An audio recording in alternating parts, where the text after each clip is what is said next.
പ്രപഞ്ച സൃഷ്ടാവായ മഹാദൈവത്തിന്റെ അനുഗ്രഹീത നാമത്തിന് എല്ലാ മഹത്വവും പുകഴ്ചയും അത്യാദരവോടെ അർപ്പിച്ചുകൊണ്ട് ബഹുമാന്യ ശ്രോതാക്കളെ ക്രിസ്തുവിന്റെ നിസ്തുല്യ സ്നേഹത്തിൽ വന്ദനം ചെയ്യുന്നു. കർത്താവിന്റെ അരുളപ്പാട് പ്രിയപ്പെട്ടവരുമായി പങ്കുവയ്ക്കുന്നതിന് ഒരു സങ്കീർത്തന വേദഭാഗം വായിച്ചു കേൾപ്പിക്കാം. പ്രാർത്ഥനയോടെ ശ്രദ്ധിച്ചാലും. 26 സങ്കീർത്തനമാണ് 7 വാക്യം. ഞാൻ കുറ്റമില്ലായ്മയിൽ എന്റെ കൈകളെ കഴുകുന്നു. യഹോവേ, ഞാൻ നിന്റെ യാഗപീഠത്തെ വലം വയ്ക്കുന്നു. കുഞ്ഞാടിന്റെ രക്തത്താൽ തളിക്കപ്പെട്ട ഇസ്രായേൽ ജനം വാഗ്ദത്ത ദേശത്തേക്ക് മരുഭൂമിയിലൂടെ യാത്ര ചെയ്യുമ്പോൾ അവർക്ക് ആശ്വാസത്തിന്റെ, സന്തോഷത്തിന്റെ, പ്രതീക്ഷയുടെ തണലിടമായിരുന്നു സമാഗമന കൂടാരം, മരുഭൂമിയിലെ സഞ്ചരിക്കുന്ന പള്ളി. സർവശക്തനായ മഹാദൈവവും മൺമയനായ മനുഷ്യനും സമം ആഗമിക്കുന്ന കൂടാരം, സമാഗമന കൂടാരമെന്ന ആരാധനാ സ്ഥലം. കുറ്റമില്ലായ്മയിൽ കൈകഴുകിയ മനുഷ്യൻ യാഗപീഠത്തെ വലം വയ്ക്കുന്നു. ഇത് ആരാധനയുടെ മനോഹര ദൃശ്യമാണ്. സ്തോത്രം. ന്യായപ്രമാണ വിധിപ്രകാരമുള്ള ആരാധനയുടെ വ്യവസ്ഥ പറഞ്ഞുകൊണ്ടാണ് ലേവ്യ പുസ്തകം തുടങ്ങുന്നത് തന്നെ. ലേവ്യ പുസ്തകം 1-2 വാക്യങ്ങൾ ശ്രദ്ധിച്ചാട്ട്, നിങ്ങളിൽ ആരെങ്കിലും യഹോവയ്ക്ക് വഴിപാട് കഴിക്കുന്നെങ്കിൽ, വഴിപാട് കഴിക്കണം, ആരാധന അർപ്പിക്കണം എന്ന് നിർബന്ധമൊന്നുമില്ല. പക്ഷെ ആരാധിക്കുന്നെങ്കിൽ, സ്തോത്രം, അതിന് നിയമങ്ങളുണ്ട്. ആരാധിക്കാൻ നിർബന്ധിക്കുന്നില്ല, ആരാധിക്കുന്നെങ്കിൽ അതെങ്ങനെയായിരിക്കണമെന്ന് നിർബന്ധമുണ്ട്. അതെ പ്രിയപ്പെട്ടവരെ, ആരാധന ആരെക്കൊണ്ടും നിർബന്ധിച്ചു ചെയ്യിക്കേണ്ട കാര്യമല്ല, മനഃപൂർവ്വമായി ഭക്തൻ ചെയ്യുന്നതാണ്. കാളയോ ആടോ പ്രാവോ പ്രാവിൻ കുഞ്ഞോ ന്യായപ്രമാണ നിയമപ്രകാരം അർപ്പിക്കാം. അർപ്പിച്ചേ മതിയാകുമെന്ന് നിർബന്ധമില്ല. അർപ്പിക്കുന്നു എങ്കിൽ അത് ഊനമില്ലാത്തത് അർപ്പിക്കണം. കുഞ്ഞെ, ദൈവത്തെ ആരാധിക്കുന്നെങ്കിൽ ദൈവം ആഗ്രഹിക്കുന്ന പോലെ ആരാധിക്കണം. ദൈവപ്രസാദം ലഭിക്കാൻ തക്കവണ്ണം ആരാധിക്കണം. ഇനി ആരാധനയുടെ നിയമം ദൈവം ആർക്കാണ് കൊടുത്തതെന്ന് നോക്കുക. ചോരത്തളി ആചരിച്ച് ചെങ്കടൽ കടന്ന് മിസ്രൈമിൽ നിന്ന് വേർപെട്ട് വാഗ്ദത്ത നാട്ടിലേക്ക് വിശ്വാസയാത്ര ചെയ്യുന്ന ജനത്തിനാണ് ആരാധനയുടെ നിയമം ദൈവം കൊടുത്തത്. അങ്ങനെയാണെങ്കിൽ കുഞ്ഞാടിന്റെ രക്തത്താൽ തളിക്കപ്പെട്ടവരാണ് ആരാധിക്കേണ്ടത്, ചെങ്കടൽ കടന്നവരാണ് ആരാധിക്കേണ്ടത്, വേർപാട് പാലിച്ചവരാണ് ആരാധിക്കേണ്ടത്, വാഗ്ദത്ത ദേശത്തേക്ക് വിശ്വാസത്താൽ യാത്ര ചെയ്യുന്നവരാണ് ആരാധിക്കേണ്ടത്. ഇസ്രായേൽ ജനം വിട്ടുപോകുന്ന മിസ്രൈമുണ്ടല്ലോ, ഈ ലോകത്തിന് നിഴലാണ്. അവർ പാർത്തിരുന്ന വീടുകളുടെ കട്ടളകളിൽ പുരട്ടിയ കുഞ്ഞാടിന്റെ രക്തം കാൽവറിയിൽ പരമയാഗമായി തീർന്ന ക്രിസ്തുവിന് നിഴലാണ്. ചെങ്കടൽ കടന്നത് സ്നാനത്തിന് നിഴലാണ്. മരുഭൂപ്രയാണം വിശ്വാസ ജീവിതത്തിന് നിഴലാണ്. കുഞ്ഞുങ്ങളെ, നമ്മുടെയൊക്കെ സഭാ കൂടിവരുകളിൽ ധാരാളം ജനം കടന്നു വന്നേക്കാം. പക്ഷേ എല്ലാവരും ആരാധിച്ചേ പറ്റൂ എന്ന് നിർബന്ധമില്ല. അങ്ങനെ വ്യവസ്ഥയില്ല. കുഞ്ഞാടിന്റെ രക്തത്താൽ കഴുകപ്പെട്ടവർ, മാനസാന്തരപ്പെട്ടവർ, വിശുദ്ധ ജീവിതം നയിക്കുന്നവർ സ്വമനസോടെ ആരാധിക്കണം, നല്ല മനസ്സോടെ ആരാധിക്കണം. പുതിയ നിയമസഭയിലും ആരാധനയ്ക്ക് വ്യവസ്ഥയുണ്ട് കേട്ടോ. എന്തെങ്കിലും രീതിയിൽ ആരാധിച്ചാൽ പോരാ, എങ്ങനെങ്കിലും ആരാധിച്ചാൽ പോരാ. ആത്മാവിലും സത്യത്തിലും ആരാധിക്കണം. ആത്മാവിൽ സത്യമായി ആരാധിക്കണം. കർത്താവിന് മഹത്വം. ന്യായപ്രമാണത്തിന്റെ ആരാധനയ്ക്ക് നൽകിയ വ്യവസ്ഥയൊന്ന് നോക്കിയാട്ടെ. പ്രാവിൻ കുഞ്ഞിനെ അർപ്പിച്ചാലും ദൈവം പ്രസാദിക്കും, ആരാധിച്ചവനെ അനുഗ്രഹിക്കും. പക്ഷെ ആടിനെ അർപ്പിക്കാൻ കഴിവുള്ളവൻ പ്രാവിൻ കുഞ്ഞിനെ അർപ്പിച്ചാൽ അത് പ്രസാദമാകില്ല. ആരാധനയ്ക്ക് പ്രാവിൻ കുഞ്ഞായാലും മതിയല്ലോ എന്ന് പറഞ്ഞ് ആടിനെ അർപ്പിക്കാൻ കഴിവുള്ളവൻ പ്രാവിൽ ഒതുക്കാൻ നോക്കിയാൽ അത് പ്രസാദമാകില്ല കേട്ടോ. അതും ആരാധനയുടെ വ്യവസ്ഥയാണ്. സ്തോത്ര മക്കളെ, നിന്റെ ആരാധനയിൽ ദൈവം പ്രസാദിക്കണമെങ്കിൽ ആദ്യം ആരാധിക്കുന്ന നിന്നിൽ ദൈവം പ്രസാദിക്കണം. 34:5 നോക്കൂ. ആരാധനയിൽ ദൈവപ്രസാദം ലഭിക്കാത്തതിൽ മുഖം വാടി നിൽക്കുകയാണ് കയീൻ. അവനോട് ദൈവം ചോദിക്കുന്നു, നീ നന്മ ചെയ്യുന്നു എങ്കിൽ പ്രസാദമുണ്ടാകയില്ലയോ? കയീനിൽ പ്രസാദിക്കാതെ അവന്റെ വഴിപാടിൽ ദൈവം പ്രസാദിക്കില്ല. നീ നന്മ ചെയ്യുന്നെങ്കിൽ പ്രസാദമുണ്ടാകയില്ലയോ? കഷ്ടമനുഭവിക്കുന്നവരോട് കരുണ കാണിക്കാത്തവൻ, നന്മ ചെയ്യാത്തവൻ പ്രാവിനെയല്ല കാളയർപ്പിച്ചാലും പ്രസാദമാകയില്ല. നമ്മുടെ ചിന്തയ്ക്കായി പരിശുദ്ധ നൽകിയ വേദഭാഗത്ത് സങ്കീർത്തനക്കാരൻ പറയുന്നു, കുറ്റമില്ലായ്മയിൽ കൈകഴുകി ഞാൻ നിന്റെ യാഗപീഠത്തെ വലം വയ്ക്കുന്നു. സമാഗമന കൂടാരം നോക്കുക. കിഴക്കു പടിഞ്ഞാറായി സ്ഥാപിക്കുന്നു സമാഗമന കൂടാരം എന്ന സഞ്ചരിക്കുന്ന പള്ളി. ഇതിന് 100 മുഴം നീളവും 50 മുഴം വീതിയും ഉണ്ടായിരിക്കും. തിരുനിവാസത്തിന്റെ മുൻവശം കിഴക്കായിരുന്നുവെന്ന് സംഖ്യാപുസ്തകം 3:38 രേഖപ്പെടുത്തിയിട്ടുണ്ട്. ഈ രീതിയിൽ തന്നെയാണ് ശലോമോനും ദൈവാലയം നിർമ്മിച്ചത് യെരൂശലേമിൽ. എഹെസ്കേൽ 47:1 വായിക്കുക. ശലോമോൻ നിർമ്മിച്ച ആലയത്തിലും ആലയത്തിന്റെ മുഖം, പ്രവേശന കവാടം കിഴക്ക് വശത്തായിരുന്നു. കിഴക്കുവശത്തെ പ്രാകാരത്തിലൂടെ വേണം അകത്തേക്ക് പ്രവേശിക്കുവാൻ. 20 മുഴം വീതിയിൽ പ്രവേശന കവാടം ക്രമീകരിച്ചിട്ടുണ്ട്. നീലനൂൽ, ചുവപ്പുനൂൽ, ധൂമ്രനൂൽ, പിരിച്ച പഞ്ഞിനൂൽ എന്നിവ കൊണ്ടുള്ള തിരശീലയാണ് പ്രാകാരവാതിലിന് കതകിന് പകരം ഉപയോഗിച്ചിരിക്കുന്നത്. ഈ വാതിൽ കിഴക്കുവശത്താണ്. കിഴക്കുവശത്തുകൂടെയാണ് ജനം പ്രാകാരത്തിലേക്ക് പ്രവേശിക്കുന്നത്. നമ്മുടെ നാട്ടിലും പള്ളികൾ പണിതിരിക്കുന്നത് മിക്കതും കിഴക്ക് പടിഞ്ഞാറായിട്ടാണ്. പക്ഷെ ഒരു ചെറിയ വ്യത്യാസമുണ്ട്. വാതിൽ കിഴക്കല്ല, പ്രവേശന കവാടം കിഴക്കല്ല, പടിഞ്ഞാറ് വശത്ത് വാതിൽ വെച്ചിട്ട് ജനം നേരെ കിഴക്കോട്ട് സൂര്യൻ അഭിമുഖമായി നിൽക്കുന്ന സ്ഥിതിയാണ് ഇന്ന് കാണുന്നത്. വ്യവസ്ഥയിൽ ഒരു ചെറിയ മാറ്റം വരുത്തിയപ്പോൾ സംഗതിയാകെ മാറി മറിയുന്നത് നൂറ്റാണ്ടുകൾക്ക് മുമ്പ് യെഹെസ്കേൽ പ്രവാചകന് ദൈവം കാണിച്ചു കൊടുത്തിട്ടുണ്ട്. യെഹെസ്കേൽ 8:16 അവൻ എന്നെ യഹോവയുടെ ആലയത്തിന്റെ അകത്തെ പ്രാകാരത്തിൽ കൊണ്ടുപോയി. യഹോവയുടെ മന്ദിരത്തിന്റെ വാതിൽക്കൽ മണ്ഡപത്തിനും യാഗപീഠത്തിനും നടുവേ ഏകദേശം 25 പുരുഷന്മാർ തങ്ങളുടെ മുതുക് യഹോവയുടെ മന്ദിരത്തിന്റെ നേരെയും മുഖം കിഴക്കോട്ടും തിരിച്ചുകൊണ്ട് നിന്നിരുന്നു. അവർ കിഴക്കോട്ട് നോക്കി സൂര്യനെ നമസ്കരിക്കുകയായിരുന്നു. പ്രിയപ്പെട്ടവരെ, ആരാധനയ്ക്ക് ദൈവം നൽകിയിരിക്കുന്ന വ്യവസ്ഥയിലാണ് വിടമാറ്റം വരുത്താൻ ആർക്കും അവകാശമില്ല. അങ്ങനെ ചെയ്യുന്ന പക്ഷം ആരാധന സ്വീകരിക്കുന്നത് മറ്റു ചില ശക്തികളായിരിക്കും. സമാഗമന കൂടാരത്തിൽ കിഴക്ക് നിന്ന് പ്രാകാരവാതിൽ കൂടി പ്രവേശിക്കുന്ന ജനങ്ങൾ പടിഞ്ഞാറ് വശത്തുള്ള യാഗപീഠത്തിനും പടിഞ്ഞാറ് വശത്തുള്ള അതിപരിശുദ്ധ സ്ഥലത്തേക്ക് നോക്കിയാണ് ആരാധന അർപ്പിക്കുവാൻ നിൽക്കുന്നത്. പടിഞ്ഞാറോട്ട് തിരുനിവാസത്തിലേക്ക് നോക്കി നിന്ന് ആരാധിച്ചു. ഇന്ന് നേരെ തിരിച്ച് കിഴക്കോട്ട് തിരിഞ്ഞാണ് ജനം നിൽക്കുന്നത്. പുരോഹിതൻ ജനത്തിന് അഭിമുഖമായി തിരിഞ്ഞു നിൽക്കുന്നു. പക്ഷെ ഒരു പ്രത്യേക സമയം വരുമ്പോൾ പുരോഹിതനും കിഴക്കോട്ട് തിരിഞ്ഞു നിൽക്കും. യെഹെസ്കേലിന് ദൈവം നൽകിയ ദർശനത്തിൽ കാണിച്ചു കൊടുത്തതുപോലെ തന്നെ. സ്തോത്രം. പ്രിയപ്പെട്ടവരെ, ഇതാരെയും വേദനിപ്പിക്കാനോ വിമർശിക്കാനോ പറയുന്നതല്ല. സത്യവചനം യഥാർത്ഥമായി പ്രസംഗിക്കുകയാണ്. നിങ്ങളുടെ മനസ്സാക്ഷി കുത്തുന്നെങ്കിൽ തിരുവചനം തുടർന്ന് വായിച്ച് വചനപ്രകാരം ദൈവത്തെ ആരാധിക്കുക. നമുക്ക് വിഷയത്തിലേക്ക് മടങ്ങി വരാം. ഒരുവൻ ആരാധനയ്ക്കായി യാഗമർപ്പിക്കാൻ സമാഗമന കൂടാരത്തിൽ പ്രവേശിക്കുമ്പോൾ ആദ്യം കാണുന്ന ഉപകരണം യാഗപീഠമാണ്. ഇതിന്റെ നീളവും വീതിയും 5 മുഴം സമചതുരമാണ്. 3 മുഴം ഉയരമുള്ള യാഗപീഠം ഖദിരമരം കൊണ്ടുണ്ടാക്കി താമ്രം കൊണ്ട് പൊതിഞ്ഞിരിക്കുന്നുവെന്ന് പുറപ്പാട് 27:1-2 വാക്യങ്ങളിൽ കാണാം. ദൈവക്രോധാഗ്നിയിൽ വെന്തെരിഞ്ഞ കർത്താവിന്റെ ക്രൂശുമരണത്തിന് നിഴലായിട്ടാണ് യാഗപീഠം നിലകൊള്ളുന്നത്. മക്കളെ, പുതിയ നിയമസഭയിൽ ആരാധനയ്ക്കായി വരുന്നവൻ ആദ്യം കാണേണ്ടത് ക്രൂശിക്കപ്പെട്ട ക്രിസ്തുവിനെയാണ്. നമുക്ക് വേണ്ടി കുരലെറുക്കപ്പെട്ട ദൈവകുഞ്ഞാടിനെ ഉള്ളത്തിൽ കണ്ടുകൊണ്ട് വേണം നമ്മുടെ ആരാധനയും അർപ്പണവും ഇതര ശുശ്രൂഷകളും എല്ലാം. സ്തോത്രം. കുറ്റമില്ലായ്മയിൽ കൈകഴുകിയവൻ യാഗപീഠത്തെ വലം വയ്ക്കുന്നു. യാഗപീഠത്തെ വലം വയ്ക്കുക എന്ന് പറഞ്ഞാൽ പൗലോസിന്റെ ഭാഷയിൽ ക്രൂശിക്കപ്പെട്ട ക്രിസ്തുവിനെ അല്ലാതെ മറ്റൊന്നും അറിയാത്തവനായി ജീവിക്കുന്ന അനുഭവമാണ്. ആരാധനയ്ക്ക് വരുന്നവന്റെ മനസ്സ് നിറയെ ക്രൂശിക്കപ്പെട്ട ക്രിസ്തു മാത്രമായിരിക്കണം. വചനം ശുശ്രൂഷിക്കുന്നവന്റെ ഹൃദയം നിറയെ ക്രൂശിക്കപ്പെട്ട ക്രിസ്തു മാത്രമായിരിക്കണം. ദൈവനാമത്തിൽ ഏത് ശുശ്രൂഷ ചെയ്താലും നമുക്ക് വേണ്ടി ക്രൂശിക്കപ്പെട്ട ക്രിസ്തു മാത്രമായിരിക്കണം ഭക്തന്റെ ഹൃദയത്തിൽ നിറഞ്ഞു നിൽക്കുന്നത്. ദൈവത്തിന് മഹത്വം. കിഴക്ക് വശത്തു നിന്ന് ആലയത്തിലേക്ക് പ്രവേശിക്കുന്ന വ്യക്തി ആദ്യമായി കാണുന്നത് യാഗപീഠമാണ്. ഒന്നുകൂടെ വ്യക്തമായി പറഞ്ഞാൽ യാഗപീഠത്തിന്റെ കിഴക്കുവശമാണ്. ദൈവത്തിന് മഹത്വം. ഇത് പ്രിയപ്പെട്ടവരുടെ ഭാവനയിൽ കണ്ടെങ്കിലേ കാര്യങ്ങൾക്ക് ഒരു വ്യക്തത വരികയുള്ളൂ. ശ്രദ്ധിക്കണമേ, ആരാധനയ്ക്കായി വരുന്നവൻ ആദ്യം കാണുന്നത് യാഗപീഠത്തിന്റെ കിഴക്കുഭാഗത്ത് ആണ്. കിഴക്കുഭാഗമാണ്. എന്താണ് കിഴക്കുഭാഗത്തുള്ളതെന്നൊന്ന് പരിശോധിക്കാം. ലേവ്യ പുസ്തകം 1-16 വാക്യം. കിഴക്കുഭാഗം വെണ്ണീറിടുന്ന സ്ഥലമാണ്, ചാരമിടുന്ന സ്ഥലമാണ്. വെന്തെരിഞ്ഞ യാഗവസ്തുവിന്റെ ചാരം കൂട്ടിയിടുന്ന സ്ഥലം. 100 കണക്കിന് ആൾക്കാർ ഓരോ ദിവസവും യാഗം കഴിക്കാറുണ്ട്. ഓരോ യാഗം കഴിയുമ്പോൾ ഈ ചാരം മാറ്റുകയില്ല. എല്ലാ യാഗങ്ങളും കഴിഞ്ഞ ശേഷം രാത്രിയിൽ ചാരം പുറത്തു കൊണ്ടുപോകും. അങ്ങനെയാണെങ്കിൽ ആരാധനയ്ക്ക് കടന്നു വരുന്നവൻ ആദ്യം കാണുന്നത് വെന്ത് കിടക്കുന്ന വെണ്ണീരാണ്, ചാരത്തിന്റെ കൂമ്പാരമാണ്. എന്താ ഇതിന്റെ അർത്ഥം? ആരാധനയ്ക്കായി വരുന്നവൻ ആദ്യം തനിക്കായി യാഗമായി തീർന്ന ക്രിസ്തുവിനെ കാണണം. ആ കാഴ്ച മനസ്സിലുള്ളവൻ തിരിച്ചറിയും, ഞാൻ വെറും ചാരമാണ്. പുകഴാൻ പ്രശംസിക്കും, ഞാൻ ചാരമാകേണ്ട സ്ഥാനത്താണ് ദൈവകുഞ്ഞാട് ചാരമായി തീർന്നത്. അത് എനിക്ക് പുകഴാനൊന്നുമില്ല, പ്രശംസിക്കാനൊന്നുമില്ല, വെറും ചാരമാണ്. ഒരു യോഗ്യതയില്ലെങ്കിലും പുത്രൻ ദൈവകോപത്തിയിൽ വെന്തെരിഞ്ഞതുകൊണ്ട് ദൈവം എന്നെ യോഗ്യനായി എണ്ണി. ഈ ചിന്തയിൽ വേണം യാഗപീഠത്തെ സമീപിക്കുവാൻ.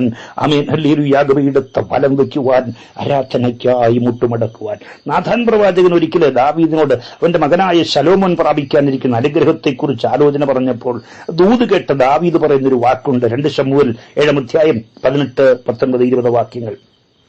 കർത്താവായ യഹോവേ, നീ എന്നെ ഇത്രത്തോളം കൊണ്ടുവരാൻ ഞാനാർ, എന്റെ ഗ്രഹവും എന്തുള്ളൂ. കർത്താവായ യഹോവേ, ഇതും പോരാ എന്ന് നിനക്ക് തോന്നിയിട്ട് വരുവാനുള്ള ദീർഘകാലത്തേക്ക് അടിയന്റെ ഗ്രഹത്തെക്കുറിച്ചും നീ അരുളി ചെയ്തിരിക്കുന്നു. അടിയന് എന്തുള്ളൂ. മക്കളെ, ഈ മനോഭാവമാണ് ചാരം വെണ്ണീർ എന്ന വാക്കുകൊണ്ട് ഉദ്ദേശിക്കുന്നത്. ലോകത്തിന്റെ മുമ്പിൽ ദൈവകുഞ്ഞുങ്ങൾ വിലയില്ലാത്തവരാണ്, ഒന്നിനും കൊള്ളാത്തവരാണ്, വെറും ചാരമാണ്. പക്ഷേ ആരും വില കൽപ്പിക്കാത്ത ചാരമുണ്ടല്ലോ, പലതിന്റെയും വളർച്ചയ്ക്ക് അടിവളമായി തീരുന്നതാണ്. ഹല്ലേലൂയ. പലതിനെയും വളർത്തുന്നതാണ്. ക്രിസ്തുവിന്റെ മക്കൾ മറ്റുള്ളവരെ തളർത്തുന്നവരല്ല, വളർത്തുന്നവരാണ്. മാത്രമല്ല കേട്ടോ, മൺപാത്രവും ലോകപാത്രങ്ങളുമൊക്കെ തേച്ചു മിനുക്കി വൃത്തിയാക്കാൻ ചാരം പ്രയോജനപ്പെടും. അങ്ങനെയാണെങ്കിൽ ചാരം പലതിന്റെയും തിളക്കം കൂട്ടും. പറ്റിപ്പിടിച്ചിരിക്കുന്ന കരിയും പുകയും അഴുക്കും മാറ്റി തിളക്കം കൂട്ടും. കുഞ്ഞേ, നീ വീണ്ടെടുക്കപ്പെട്ട ദൈവവൈതലാണെങ്കിൽ ചിലരുടെയെങ്കിലും ജീവിതത്തിൽ പറ്റിപ്പിടിച്ചിരിക്കുന്ന കരിയും പുകയും ചെളിയും മാറ്റി അവരെ തിളക്കമുള്ളവരുമാക്കി മാറ്റാൻ ദൈവം നിന്നെ ഉപയോഗിക്കും. നിനക്കതിന് കഴിയും. മക്കളെ, ചാരത്തിന്റെ ഗുണം എന്തൊക്കെയാണെന്ന് കർഷകരോട് ചോദിച്ചാൽ അവർ പറയും, ചാരം വളരാൻ സഹായിക്കുന്നത് മാത്രമല്ല, വിള നശിപ്പിക്കുന്ന കീടങ്ങളെ അകറ്റാൻ ഉപയോഗിക്കും. മക്കളെ, നീ വിലയില്ലാത്തവനാണെന്ന് ലോകം പറയട്ടെ, പക്ഷേ അനേകരുടെ വളർച്ചയ്ക്ക് നിന്നെ ദൈവം അടിവളമായി ഉപയോഗിക്കും. വ്യക്തികളെ തൊട്ട് പരിശുദ്ധാത്മ പറയാണ്, കുഞ്ഞെ, നിന്നെ ദൈവം മറ്റുള്ളവരുടെ വളർച്ചയ്ക്കായി ഉപയോഗിക്കും. നീ നിമിത്തം പലരും അനുഗ്രഹം പ്രാപിക്കും, ഉയർച്ച പ്രാപിക്കും, വളർച്ച പ്രാപിക്കും. അവിടെയും തീരുന്നില്ല. തളർത്തു വരുന്ന ഇളം തലമുറകളെ തിന്നു തീർക്കാൻ, ഇളം തലകളെ, ഇളം തൈകളെ തിന്നു തീർക്കാൻ പറന്നെടുക്കുന്ന കീടങ്ങളുണ്ടല്ലോ, അതിനെ അകറ്റി നിർത്താനുള്ള കരുത്ത് ചാരമായ നിന്നിൽ ദൈവം പകർന്നു വെച്ചിട്ടുണ്ട്. അത് മറന്നു പോകരുത്. ആ അധികാരം മറന്നു പോകരുത്. നിന്നിൽ പകർന്നിരിക്കുന്ന ശക്തി മറന്നു പോകരുത്. അതുകൊണ്ടും തീരുന്നില്ല കേട്ടോ. ദൈവത്തിന്റെ നിക്ഷേപമായ പരിശുദ്ധാത്മാവിനെ പകർന്നു വയ്ക്കാനുള്ള മൺപാത്രങ്ങളെ ശോഭയുള്ളതാക്കാൻ, തിളക്കമുള്ളതാക്കാൻ ചാരമായ നിന്നെയാ ദൈവം ഉപയോഗിക്കുന്നത്. ദൈവത്തിന് സ്തോത്രം. കർത്താവിന്റെ സന്നിധിയിൽ തിളങ്ങി നിൽക്കുന്ന നിലവിളക്കിലെ എണ്ണക്കരി മാറണമെങ്കിൽ ചാരം തേച്ച് കഴുകണം. മക്കളെ, നീ വിലയില്ലാത്തവനല്ല. മറ്റുള്ളവരുടെ വളർച്ചയ്ക്ക് നീ അടിവളമാണ്. മുളച്ചു വരുന്ന ഇളം തളിരുകളെ തിന്നു തീർക്കാൻ, പറന്നെടുക്കുന്ന കീടങ്ങളെ അകറ്റി നിർത്താനുള്ള ശക്തി നിന്നിൽ ദൈവം ചൊരിഞ്ഞിട്ടുണ്ട്. കരിപിടിച്ച് കിടക്കുന്ന മൺപാത്രങ്ങളെ, ലോഹപാത്രങ്ങളെ, നിലവിളക്കുകളെ കരിമാറ്റി പുകമാറ്റി തിളക്കമുള്ളതാക്കാൻ ദൈവം നിന്നെ ഉപയോഗിക്കും. പരിശുദ്ധാത്മാവിന്റെ ആലോചനയാണ്. ഏറ്റെടുത്തവർക്കായി ഞാൻ ദൈവത്തിന് സ്തോത്രം ചെയ്യുന്നു. കുറ്റമില്ലായ്മയിൽ കൈകഴുകിയ ദൈവവൈതൽ, ക്രിസ്തുവിന്റെ രക്തത്താൽ കഴുകപ്പെട്ട ദൈവവൈതൽ ആരാധനയ്ക്കായി ആലയത്തിൽ വന്ന് നാട്ടി നിർത്തിയ കുറ്റി പോലെ അനങ്ങാതെ നിൽക്കുകയല്ല, യാഗപീഠത്തെ വലം വയ്ക്കുന്നു. യാഗപീഠത്തിന്റെ കിഴക്കുവശത്തുനിന്നും കിഴക്കുവശത്തു നിന്നും വലത്തുവശത്തുകൂടി വേണം വലം വയ്ക്കാൻ. ഇസ്രയേൽ ഇടതുവശത്തുകൂടി യാഗപീഠത്തിന് ചുറ്റും നടക്കുകയില്ല. കിഴക്കുവശത്തുകൂടി കടന്നു വരുന്ന വ്യക്തി യാഗപീഠത്തിന്റെ വലതുവശത്തേക്ക് നീങ്ങെന്ന് പറഞ്ഞാൽ അത് യാഗപീഠത്തിന്റെ വടക്കുഭാഗമാണ്. യേശാവിന്റെ മക്കൾ സത്യദൈവത്തെ വിട്ട് ഇടത്തേക്ക് സെയൂർ പർവ്വതത്തെ ചുറ്റുമ്പോൾ യാക്കോബിന്റെ മക്കൾ ദൈവസാന്നിധ്യം നിറഞ്ഞു നിൽക്കുന്ന യാഗപീഠത്തെ വലത്തോട്ട് ചുറ്റുന്നു, വലം വയ്ക്കുന്നു. യാഗപീഠത്തെ വലം വയ്ക്കുന്നവർ ആദ്യം വലതുവശത്തേക്ക് നടക്കുമ്പോൾ അവിടെ എന്താ കാണുന്നത്? യാഗപീഠത്തിന്റെ വടക്കുവശത്ത് എന്താ ഉള്ളത്? ലേവ്യ പുസ്തകം 1, 10, 11 വാക്യങ്ങൾ.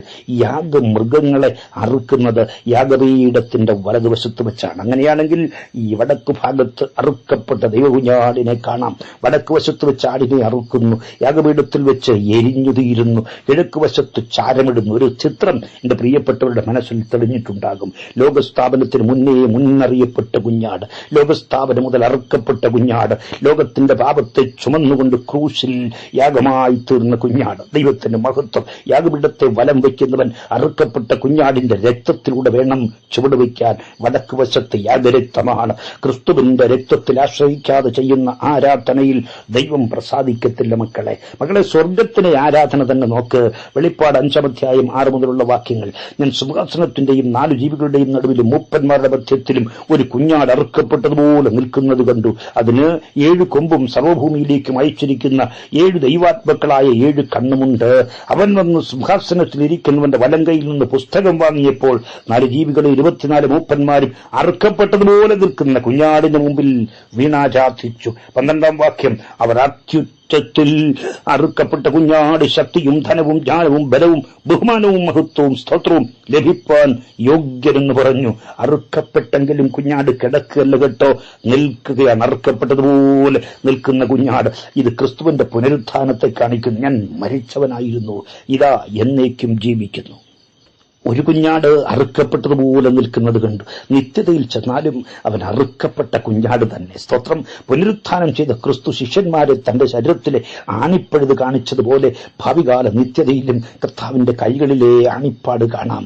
ലോകസ്ഥാപനം മുതൽ അറുക്കപ്പെട്ട കുഞ്ഞാട് ലോകാവസാനത്തിനു ശേഷവും അറുക്കപ്പെട്ട കുഞ്ഞാട് തന്നെയാണ്. തേജസ്കരിക്കപ്പെട്ട കർത്താവിനെ നിത്യതയിൽ കാണുമ്പോഴും അറുക്കപ്പെട്ട കുഞ്ഞാട് തന്നെ.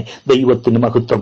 അത് കാണുമ്പോഴേ മക്കളെ, ദൈവപുത്രൻ തന്നെ എനിക്ക് വേണ്ടി ക്രൂശിക്കപ്പെട്ട കുഞ്ഞാടെന്നറിഞ്ഞ് തിരുമുമ്പിൽ കുമ്പിടുവാൻ കഴിയുന്നത്. അറുക്കപ്പെട്ട കുഞ്ഞാടിന് 7 കൊമ്പുണ്ടെന്ന് അവിടെ പറഞ്ഞിരിക്കുന്നു. കൊമ്പ് ശക്തിയെ കാണിക്കുന്നു. അറുക്കപ്പെട്ടെങ്കിലും ബലഹീനനല്ല, സർവശക്തനാണ് മക്കളെ അറുക്കപ്പെട്ട കുഞ്ഞാടായ ക്രിസ്തു. ക്രിസ്തുവിനെ കൊണ്ട് കഴിയാത്തൊരു കാര്യമില്ലോ. ആ ദൈവത്തിൽ ആശ്രയിച്ചു. നിന്നെ ഭാരപ്പെടുത്തുന്ന ഏത് വിഷയത്തിനും പരിഹാരം നൽകി ആദരിക്കാൻ ശക്തനാണ് അറുക്കപ്പെട്ട ദൈവകുഞ്ഞാടായ ക്രിസ്തു. സ്തോത്രം. അറുക്കപ്പെട്ട കുഞ്ഞാടിന് 7 കണ്ണുകളുള്ളതായി രേഖപ്പെടുത്തിയിരിക്കുന്നു. കണ്ണ് ജ്ഞാനത്തെയാണ് കാണിക്കുന്നതെങ്കിൽ 7 കണ്ണ് സർവജ്ഞാനത്തെ കാണിക്കുന്നു. സർവജ്ഞാനിയായ ക്രിസ്തു മൂപ്പന്മാരുടെ നടുവിൽ നിൽക്കുന്ന കുഞ്ഞാടിനെയാണ് കാണുന്നത്. തിരുവചനത്തിൽ വെളിപ്പെടുത്തിയിരിക്കുന്ന അങ്ങനെയാണ്. നടുക്ക് നിർത്തി ആദരിക്കുന്നത് ജയിച്ചവനെയാണ്. പാപത്തെ ജയിച്ചവൻ, ശാപത്തെ ജയിച്ചവൻ, പ്രലോഭനങ്ങളെ ജയിച്ചവൻ, ലോകത്തെ ജയിച്ചവൻ, മരണത്തെ ജയിച്ചവൻ, പിശാചിനെ ജയിച്ചവൻ, ജയാളിയായ ക്രിസ്തു മൂപ്പന്മാരുടെ നടുവിൽ നിൽക്കുന്നു. അവർ തങ്ങളുടെ കിരീടങ്ങൾ അരിമനാഥനായ ക്രിസ്തുവിന്റെ പാദപീഠത്തിൽ സമർപ്പിച്ചുകൊണ്ട് പറയുകയാണ്, കുഞ്ഞാടേ, നീ അറുക്കപ്പെട്ടു, നീയാണ് ആരാധനയ്ക്ക് യോഗ്യൻ. സ്തോത്രം. സർവജ്ഞാനിയായ സർവശക്തനായ ജയാളിയായ കുഞ്ഞാടിനെ യാഗപീഠത്തിന്റെ വടക്ക് വശത്ത് അറുക്കപ്പെട്ട കുഞ്ഞാടായി കാണാൻ കഴിയുന്നു. കുഞ്ഞെ, കർത്താവ് രോഗസൗഖ്യം തരും, പാപമോചനം തരും, കടഭാരം തീർത്തു തരും, തലമുറകളായുള്ള ശാപം പരിഹരിച്ചു തരും, കുടുംബജീവിതം ധന്യമാക്കും. എന്നാൽ കർത്താവ് നിനക്ക് എന്തൊക്കെ ചെയ്തെന്നാലും അവനെ കാണേണ്ടത് കാര്യം സാധിച്ചു തരുന്നതിനായിട്ടല്ല, നിനക്ക് വേണ്ടി അറുക്കപ്പെട്ട കുഞ്ഞാടായിട്ട് വേണം കർത്താവിനെ കാണുവാൻ. പലരും യേശുവിനെ വെറും ഡോക്ടറായി കാണുന്നു. രോഗം വരുമ്പോൾ അവർക്ക് ഡോക്ടറെ വേണം. അവൻ യേശുവിനെ ഡോക്ടറായി കാണുന്നു. ചിലർ യേശുവിനെ ബാങ്കായിട്ട് കാണുന്നുണ്ട്. പണം ആവശ്യമുള്ളപ്പോൾ കിട്ടുന്ന സ്ഥലം. അല്പം തമാശയോടെ പറയട്ടെ, ഇനിയൊരു കൂട്ടർ കർത്താവിനെ പലചരക്ക് കടക്കാരനായിട്ട് കാണുന്നുണ്ട്. മക്കളെ, എന്റെ കർത്താവ് ഇതൊന്നും അല്ല കേട്ടോ. നിന്റെ എല്ലാ കാര്യത്തിനും മതിയായവനാണെങ്കിലും ദൈവപുത്രനായ ക്രിസ്തു നിനക്ക് വേണ്ടി അറുക്കപ്പെട്ടവെന്നതിന് വേണം പ്രഥമ പരിഗണന കൊടുക്കുവാൻ. സ്തോത്രം. യാഗപീഠത്തെ വലം വയ്ക്കുന്ന ആരാധനക്കാരൻ കിഴക്കുവശത്തുനിന്നും വലത്തോട്ട് വരുമ്പോൾ വടക്കുവശത്ത് എത്തുന്നു. അവിടെ നിന്നും പിന്നെയും വലം വയ്ക്കുമ്പോൾ യാഗപീഠത്തിന്റെ പടിഞ്ഞാറ് വശത്ത് വരുന്നു. എന്ന് പറഞ്ഞാൽ യാഗപീഠത്തിനും വിശുദ്ധ സ്ഥലത്തിനും നടുവിലായി എത്തുന്നു. അവിടെയാണ് താമ്രത്തൊട്ടി വെച്ചിരിക്കുന്നത്. പുറപ്പാട് 30, 17, 18 വാക്യങ്ങളിൽ അത് കാണാം. സമാഗമന കൂടാരത്തിനും യാഗപീഠത്തിനും നടുവിലായിട്ട് താമ്രത്തൊട്ടി വെച്ചിരിക്കുന്നു. അങ്ങനെ വരുമ്പോൾ അത് യാഗപീഠത്തിന്റെ പടിഞ്ഞാറ് വശമാണ്. ഇവിടെ സമാഗമന കൂടാരമെന്ന് പറഞ്ഞിരിക്കുന്നത് അന്തർമന്ദിരത്തെ ഉദ്ദേശിച്ചാണ്. പ്രാകാരവും വിശുദ്ധ സ്ഥലവും അന്തർമന്ദിരവും ഉൾപ്പെടെയുള്ള ആലയത്തെ സമാഗമന കൂടാരമെന്ന് പറഞ്ഞിരിക്കുന്നത് പോലെ തന്നെ വിശുദ്ധ സ്ഥലവും അതിപരിശുദ്ധ സ്ഥലവും ഉൾപ്പെടുന്ന ഭാഗത്തെ, അതായത് 48 പലകകൾ കൊണ്ട് മറച്ചിരിക്കുന്ന അന്തർമന്ദിരമെന്ന് പറയുന്ന ഭാഗത്തെ മാത്രമായും സമാഗമന കൂടാരമെന്ന് വിളിക്കാറുണ്ട്. ഈ അന്തർമന്ദിരത്തെയും ഒരു തിരശ്ശീല കൊണ്ട് വിഭജിച്ചിട്ടുണ്ട്. അതാണ് വിശുദ്ധ സ്ഥലവും അതിപരിശുദ്ധ സ്ഥലവും. ഈ അന്തർമന്ദിരത്തിനും യാഗപീഠത്തിനും നടുവിലാണ് പിച്ചളത്തൊട്ടി, താമ്രത്തൊട്ടി. ആലയത്തിലെ ഏത് ശുശ്രൂഷയും ചെയ്യുന്നതിന് മുമ്പ് പുരോഹിതൻ താമ്രത്തൊട്ടിയിലെ വെള്ളത്തിൽ കയ്യും കാലും കഴുകണം. എന്താ ഇതിന്റെ അർത്ഥം? യാഗപീഠത്തെ വലം വയ്ക്കുന്നവൻ ശുദ്ധീകരണം പ്രാപിക്കണം. അറുക്കപ്പെടിന്റെ കുഞ്ഞാടിന്റെ രക്തത്താൽ ശുദ്ധീകരണം പ്രാപിച്ചതുപോലെ താമ്രത്തൊട്ടി കണ്ടിരിക്കണം അനുദിനമുള്ള ശുദ്ധീകരണം. നാം വേദപുസ്തകം പ്രാർത്ഥനയോടെ പരിശോധിക്കുമ്പോൾ ദൈവമക്കളുടെ ജീവിതത്തിൽ ശുദ്ധീകരണത്തിലുള്ള 5 കാര്യങ്ങൾ കർത്താവ് ഒരുക്കി വെച്ചിട്ടുണ്ട്. 1, യേശുവിന്റെ രക്തം കൊണ്ടുള്ള ശുദ്ധീകരണം. യോഹന്നാൻ 1:7 യേശുവിന്റെ രക്തം സകല പാപവും പോക്കി നമ്മെ ശുദ്ധീകരിക്കുന്നു. 2, ദൈവവചനം കൊണ്ടുള്ള ശുദ്ധീകരണം. എഫെസ്യർ 5:26 വചനത്തോടുകൂടി ജലസ്നാനത്താൽ വെടിപ്പാക്കുന്നു. യോഹന്നാൻ 17:17 നോക്കൂ, സത്യത്താൽ അവരെ വിശുദ്ധീകരിക്കണമേ, നിന്റെ വചനം സത്യമല്ലോ. സത്യവചനം നമ്മെ ശുദ്ധീകരിക്കുന്നു, കേൾക്കുന്ന വചനം നമ്മെ ശുദ്ധീകരിക്കുന്നു. 3, പ്രാർത്ഥനയാലും ശുദ്ധീകരിക്കപ്പെടുന്നു. 1 തിമോത്തിയോസ് 4:5 ദൈവവചനത്താലും പ്രാർത്ഥനയാലും വിശുദ്ധീകരിക്കപ്പെടുന്നുവല്ലോ. ശുദ്ധീകരണ മാധ്യമങ്ങളിൽ 4-ാമത്തേത് ദൈവത്തിന്റെ പരിശുദ്ധാത്മാവാണ്. യോഹന്നാൻ 16:6-7 വാക്യങ്ങൾ പാപത്തെക്കുറിച്ചും നീതിയെക്കുറിച്ചും ന്യായവിധിയെക്കുറിച്ചും ബോധം വരുത്തി പരിശുദ്ധാത്മാവ് നമ്മെ ശുദ്ധീകരിക്കുന്നു. 5-ാമത്തെ ശുദ്ധീകരണ മാധ്യമം ബാലശിക്ഷയാണ്. എബ്രായർ 12:6-10 വരെയുള്ള വാക്യങ്ങൾ. സ്വർഗീയപിതാവ് ബാലശിക്ഷ നൽകുന്നത് കുഞ്ഞെ നിന്റെ ശുദ്ധീകരണത്തിനാണ്, ഗുണീകരണത്തിന് വേണ്ടിയാണ്. മക്കളെ, നിന്നെ നിത്യതയിൽ എത്തിക്കാൻ വേണ്ടിയാണ്. സ്തോത്രം. അതേ, യാഗപീഠത്തെ വലം വയ്ക്കുന്നവൻ ശുദ്ധീകരണം പ്രാപിക്കണം. കിഴക്ക് ഭാഗത്ത് ചാരം കണ്ടു, വടക്ക് ഭാഗത്ത് അറുക്കപ്പെട്ട കുഞ്ഞാടിനെ കണ്ടു, അവൻ പടിഞ്ഞാറ് ഭാഗത്ത് താമ്രത്തൊട്ടി കണ്ടു. അവിടെ നിന്ന് വീണ്ടും വലത്തൊട്ട് യാഗപീഠത്തെ വലം വയ്ക്കുമ്പോൾ നാം യാഗപീഠത്തിന്റെ തെക്കുവശത്ത് എത്തിച്ചേരുന്നു. തെക്കുവശത്ത് എന്താണുള്ളത്? എഹെസ്കേൽ 47:1-2 വാക്യങ്ങൾ. യാഗപീഠത്തിന്റെ തെക്കുവശത്തൊരു നദി ഒഴുകുന്നു. സ്തോത്രം. മരുഭൂമിയിലെ സമാഗമന കൂടാരത്തിൽ യാഗപീഠത്തിന്റെ തെക്കുവശത്ത് അതിപരിശുദ്ധ സ്ഥലത്തേക്ക് കടന്നു പോകാനുള്ള സ്ഥലമാണ്. നഗ്നനേത്രങ്ങൾ കൊണ്ട് നോക്കിയാൽ അവിടെ മറ്റൊന്നും കാണാനില്ല. എന്നാൽ യെഹെസ്കേൽ ആത്മാവിൽ കാണുകയാണ്, യാഗപീഠത്തിന്റെ തെക്കുവശത്തൊരു നദി ഒഴുകുന്നു. മക്കളെ, നീ കാണുന്നില്ലെങ്കിലും അതിപരിശുദ്ധ സ്ഥലത്ത് പോകണമെങ്കിൽ ഈ നദി കടക്കണം. യാഗപീഠത്തെ വലം വയ്ക്കുന്നവൻ ശുദ്ധീകരണം പ്രാപിക്കാൻ കൈയും കാലും കഴുകിയാൽ മതി. പക്ഷേ അതിപരിശുദ്ധ സ്ഥലത്തേക്ക് കടക്കണമെങ്കിൽ ആത്മനദിയിൽ കുളിച്ചിരിക്കണം. ദാനിയേൽ പ്രവാചകൻ, സ്തോത്രം, ഈ നദിയുടെ കരയിൽ, ആത്മനദിയുടെ തീരത്തൊരു പുരുഷനെ കാണുന്നുണ്ട്. ദാനിയേൽ 10:4-6 വരെയുള്ള വാക്യം. ചണവസ്ത്രം ധരിച്ച ഊഫാസ് തങ്കം കൊണ്ടുള്ള കച്ച കിട്ടിയിരിക്കുന്ന ഒരു പുരുഷനെ കണ്ടു. സ്തോത്രം. അവന്റെ ദേഹം ഗോമേതകം പോലെയും മുഖം മിന്നൽ പോലെയും സൂര്യപ്രകാശം മിന്നൽ പ്രകാശം പോലെയും കണ്ണ് തീപ്പന്തം പോലെയും ഭുജങ്ങളും കാലുകളും മിനുക്കിയ താമ്രത്തിന്റെ വർണ്ണം പോലെയും അവന്റെ വാക്കുകളുടെ ശബ്ദം ഒരു പുരുഷാരത്തിന്റെ ആരവം പോലെയുമായിരുന്നു. ആരാണ് ഈ പുരുഷൻ? പൗലോസ് വിരൽ പറയുന്നുണ്ട് അവനെക്കുറിച്ച്. എന്താണ്? ക്രിസ്തു എന്ന ഏക പുരുഷൻ. ഈ പുരുഷൻ ഊഫാസ് തങ്കമണിഞ്ഞു നിൽക്കുന്നു. ഏറ്റവും മഹത്തായ തങ്കമണിഞ്ഞാണ് ദാനിയേൽ ഈ പുരുഷനെ കാണുന്നത്. ക്രിസ്തു എന്ന ഏക പുരുഷൻ അത്യുന്നതനാണ്. അത് വെളിപ്പെടുത്തനാണ് ഊഫാസ് തങ്കം. പക്ഷേ ആ പുരുഷൻ ധരിച്ചിരിക്കുന്നത് ചണവസ്ത്രമാണ്. ചണവസ്ത്രം രട്ടുശീല അഥവാ ചാക്കുശീല. ഏറ്റവും ഉന്നതനായ ക്രിസ്തു ഇറങ്ങി വന്ന താഴ്മയെ കാണിക്കുകയാണത്. ഊഫാസ് തങ്കമണിഞ്ഞു നിൽക്കുന്ന പുരുഷന്റെ വലതുഭാഗത്ത് ഓഫീർ തങ്കമണിഞ്ഞു നിൽക്കുന്ന മണവാട്ടിയെ സങ്കീർത്തനക്കാരൻ കാണുന്നുണ്ട്. സ്തോത്രം. ഊഫാസ് തങ്കവും ഓഫീർ തങ്കവും ഒന്നു തന്നെയാ കേട്ടോ. യാഗപീഠത്തിന്റെ തെക്കുഭാഗത്ത് കാണുന്നത് പരിശുദ്ധാത്മാവിന്റെ നദിയാണ്. ആ നദിയുടെ തീരത്തു തേജസ്കരിക്കപ്പെട്ട ക്രിസ്തു നിൽക്കുന്നു. യാഗപീഠത്തെ വലം വെച്ച് എത്തിച്ചേരുന്നത് ഊഫാസ് തങ്കമണിഞ്ഞു നിൽക്കുന്ന മണവാളന്റെ സന്നദ്ധിയിലാണ്. അവനവളെ വചനത്തോടുകൂടി ജലസ്നാനത്താൽ വെടിപ്പാക്കി ആനന്ദാത്മ നദിയിലൂടെ കടത്തി ഓഫീർ തങ്കമണിയിച്ച് തന്റെ വലതുഭാഗത്ത് നിർത്തുന്നു. പ്രിയപ്പെട്ടവരെ, വിശുദ്ധ വേദപുസ്തകം തുടങ്ങുന്നത് ആദിയിൽ ദൈവമെന്ന് പറഞ്ഞുകൊണ്ടാണ്. മറ്റൊന്നുമില്ല, ദൈവം മാത്രം. എന്നാൽ വേദപുസ്തകം അവസാനിക്കുമ്പോൾ പറയുന്നു 22:17 വെളിപ്പാട് വരിക എന്ന് ആത്മാവും മണവാട്ടിയും പറയുന്നു. ആത്മാവും മണവാട്ടിയും. ആത്മാവാരാണ്? ദൈവം ആത്മാവാകുന്നു. അവന്റെ അടുക്കൽ ഓഫീർ തങ്കമണിഞ്ഞ് മണവാട്ടി നിൽക്കുന്നു. മക്കളെ, ഈ മഹാ ഉദ്ദേശത്തിന്റെ പൂർത്തീകരണത്തിനു വേണ്ടിയാണ് പുത്രൻ കാൽവരിയിൽ പരമയാഗമായി തീർന്നത്. ദൈവത്തിനും മഹത്വം. ഈ നല്ല ദിവസത്തിന്റെ അനുഗ്രഹീത നിമിഷങ്ങളിൽ കുഞ്ഞാടിന്റെ രക്തത്താൽ കഴുകപ്പെടുവാൻ, വചനത്താൽ ശുദ്ധീകരിക്കപ്പെടുവാൻ, ജലസ്നാനത്താൽ വെടിപ്പാക്കുവാൻ, ബാലശിക്ഷയിൽ കൂടി വിശുദ്ധിയെ തികയ്ക്കുവാൻ പരിശുദ്ധാത്മാവിന്റെ നദിയിൽ ഇറങ്ങി കറയും ചുളുങ്കവും മാലിന്യവും വാട്ടവും അകറ്റി ഊഫാസ് തങ്കമണിഞ്ഞു നിൽക്കുന്ന മണവാളന്റെ അരികിൽ ഓഫീർ തങ്കമണിഞ്ഞ് മണവാട്ടിയായി നിൽക്കുവാൻ ഈ തിരുവഴുത്തിലൂടെ പരിശുദ്ധാത്മാവ് പ്രിയപ്പെട്ടവർക്ക് ബുദ്ധിയുപദേശിച്ചു.